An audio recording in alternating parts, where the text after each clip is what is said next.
holiday DIY winter quilt along series, the next block is a wreath. And what's unique about the wreath, you can use all 2.5-inch wide strip of fabric, or you can take one single 10-inch square of fabric. And we're going to cut out our strips first, because the very first strips that we need are 2.5 inches wide by 9 inches long. Now this is a 10 by 10 square, so I'll cut those first, and I can trim those up once I have them cut. I can always use that extra in another project or in this one, and it just kind of works out that way. And use a rotary cutter, you get a more straight edge.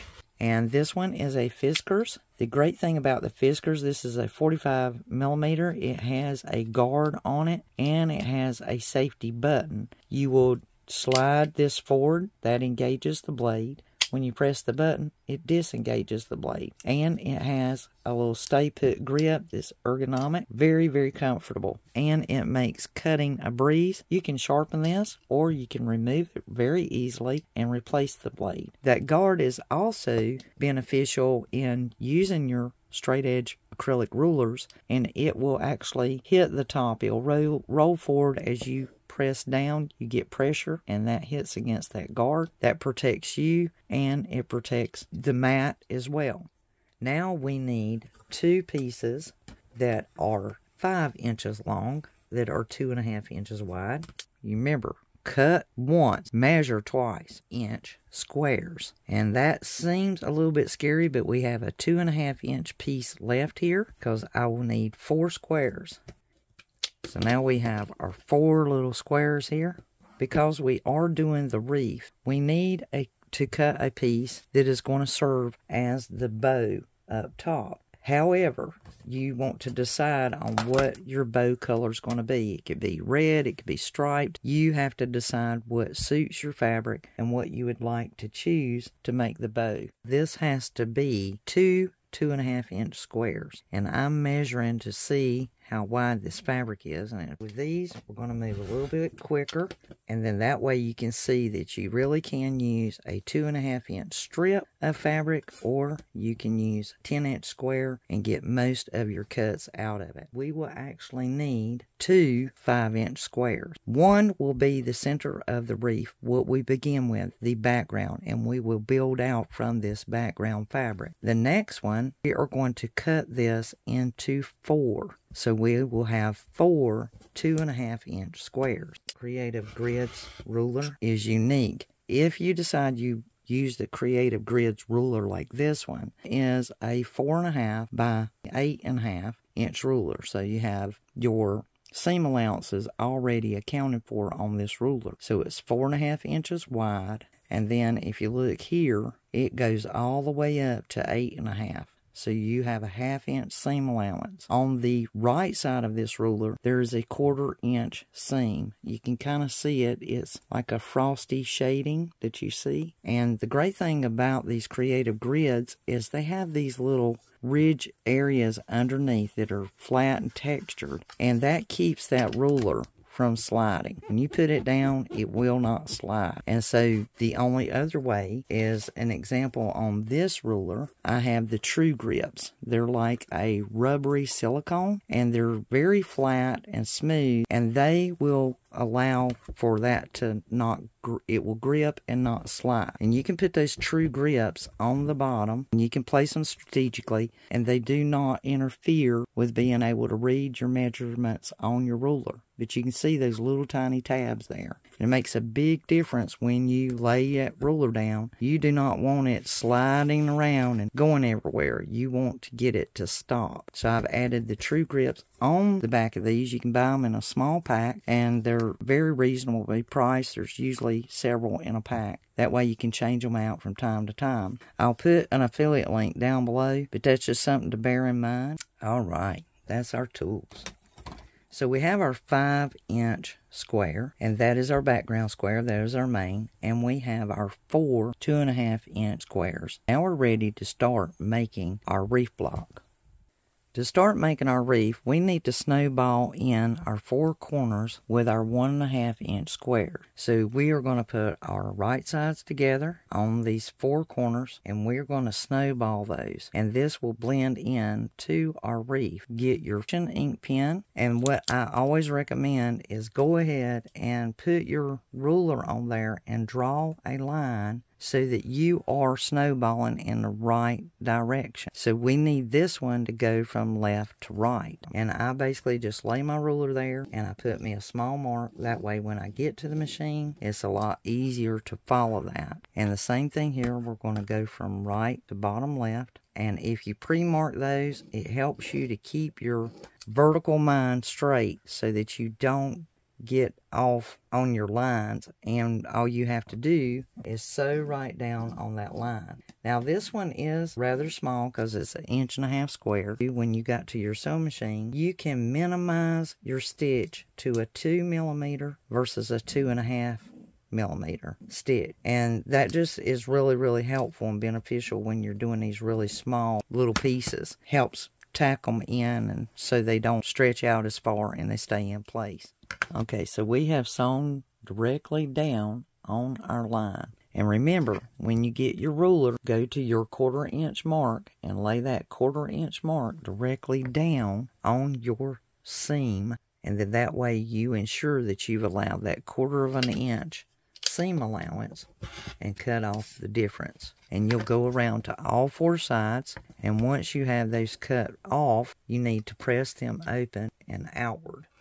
So that's looking pretty snazzy, and we have those pressed backwards. We need to create our bow. Set this piece aside, bring forth our 2 pieces that are 2.5 inch squares that we selected for our bow, and we're going to take our main body fabric that is the 2.5 inch wide by 5 inches long. And we are once again going to make the easiest flying geese in the world. This is fast and easy. So we're going to select one at a time. It's real important that we select one at a time. Here's another thing to bear in mind. Whichever way, if you have a striped fabric such as what I am using, you need to decide which direction you want it to flow. If you want it to move vertically, or if you desire that to flow horizontally. Now, one way that you can do that is you can go ahead and you can press this, put a little roll on that, is you can kind of stage your bow and see which direction you want those flowing. So that has got the bow's stripes running in a horizontal manner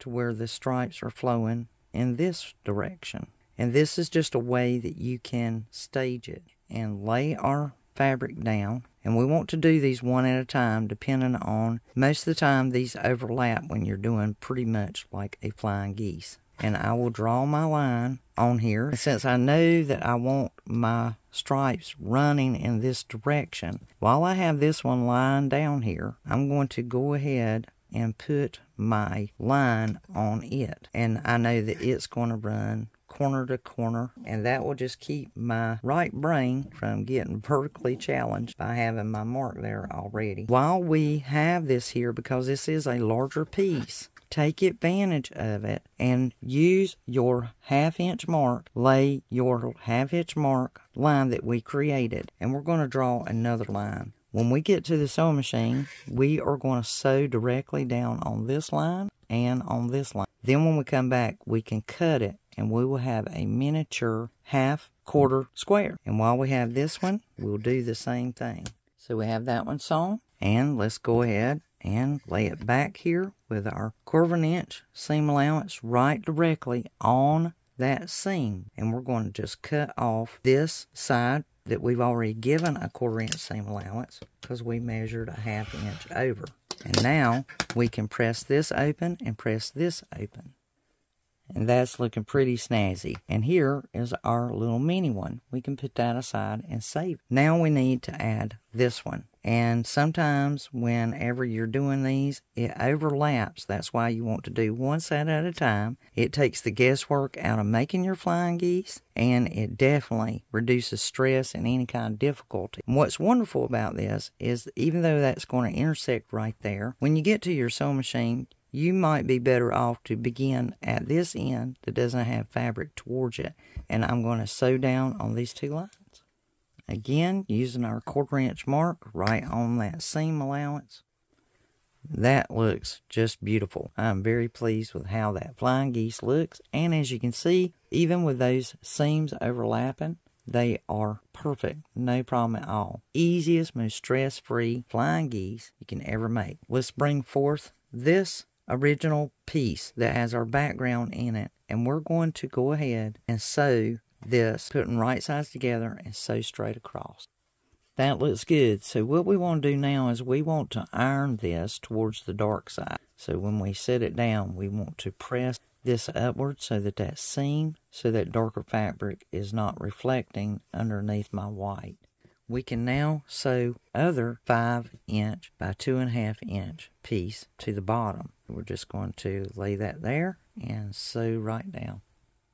I've attached and pressed this down. The next step is we have our side pieces to go. Now what's unique about these, have these at 9 inches that will be going up the side. But to truly make this look like a wreath, we need to snowball in our corners. So we're going to bring forth our 4 2.5" squares that are a background fabric. And what we need to do on each piece is we have got to place one at the top, right sides together, and we're going to also put a piece down here at the bottom. You can actually snowball these in the same direction, because when you do, one is going to be turned this way and the other one's going to be turned this way. To keep our vertical mind, our right creative mind, from getting messed up, we're going to snowball these in one at a time. This side needs to go from left to right bottom. I'm going to go over a 1/2 inch seam allowance and draw a line, because I can make that into a small half square triangle. This one is going to go from the upper right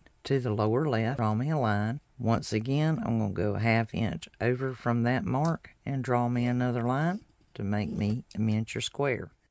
And do the same, because remember I told you this side we're going to be turning to the left. You can actually lay these lines down identical to what we have on this side, or you can lay them just the way they're going to go to the wreath. Just turn it to where it is not working on your brain and challenging you, so that it stays in order. And drawing those lines in advance helps you in 2 ways. One, helps you to sew it straighter when you get it to the machine. And it helps you to stay mindfully adjusted, because whenever we sew that and we press that back, this side will be attached to the left, this side will be attached to the right.